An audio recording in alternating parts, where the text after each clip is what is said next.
আলাইকুম।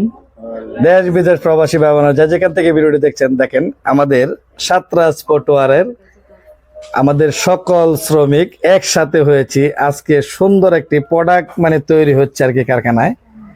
তো সেই জন্য আর কি আমরা ভিডিওটি করেছি। আমরা আজকে একটা প্রোডাক্ট বানানোর পরে একজনের পায়ে দিয়ে দেওয়া হয়েছে। দেখেন চমৎকার একটি প্রোডাক্ট, কোনো কারণবশত যে হয়তো কোনো কোয়ালিটি সমস্যা, তা আল্লাহর রহমতে 100% সত্যি হয়েছে। কিন্তু আমি মোহাম্মদ সুজন ওস্তাদ টেকনাফ থেকে তেতুলিয়া প্রশিক্ষণ দিয়ে যাচ্ছি, কিন্তু আমার জিয়াউল ভাই আমাকে অনেক মহব্বত করে আমাকে নিয়ে আসছে আমার প্রশিক্ষণ কেন্দ্র থেকে, যার কারণে তাদেরকে আমি প্রশিক্ষণ দিচ্ছি। কিন্তু প্রত্যেকটা শ্রমিক আমার মা বোনরা এই ফ্যাক্টরিতে কাজ করে যতটুক আনন্দ পাচ্ছে, আমার মনে হয় না যে বাংলাদেশের কোথাও কাজ করে এত আনন্দ উপভোগ করছে না। কিন্তু তারা এখানে কাজ করে ইনশাল্লাহ তাদের ফ্যামিলিও খুব সুন্দর চালাচ্ছে, যার কারণে আজকে আপনাদের মাঝে এই ভিডিওটি প্রেজেন্ট করেছি। তবে বেশি বেশি করে শেয়ার করে দিবেন। আমাদের মা বোনরা যারা বেকার আছেন, জিয়াউল ভাইয়ের সাথে সাক্ষাৎ করবেন, বগুড়া ফ্যাক্টরিটা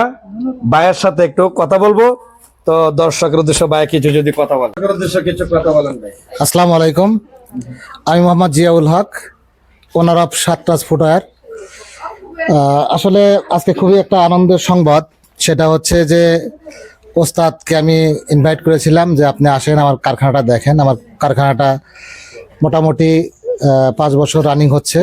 শুধু আমি ক্যাঙ্গারু বানাতাম, তো ওস্তাদকে নিয়ে আসার কারণ হচ্ছে নতুন কিছু আইটেম করার জন্য।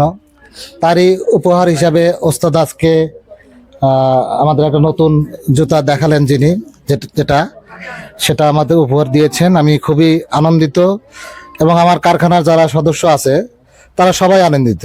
হ্যাঁ, তো যা হোক, আমার কাছে আমাকে দোয়া করবেন, আমার কারখানার জন্য দোয়া করবেন, আমার কারখানার যারা সদস্য আছে সবার জন্য দোয়া করবেন। এই সবার কাছে দোয়া কামনা করে আমি আমার কথা শেষ করছি। মোটামুটি না, আমি খুবই আনন্দিত এবং আমি মনে হচ্ছে যে আমি একটা কারখানা প্রবেশ করতেছি আর কি, জুতার কারখানাতে প্রবেশ করতেছি। এতদিন শুধু ক্যাঙ্গারু বানাতাম, কিন্তু জুতার আমি A to Z ওইভাবে কিছুই বুঝতাম না। প্রথম প্রাথমিক পর্যায়ে ছিলাম কারখানায়। এখন মনে হচ্ছে যে কত সুন্দর ভাবে জুতাটা উপস্থাপন করেছে।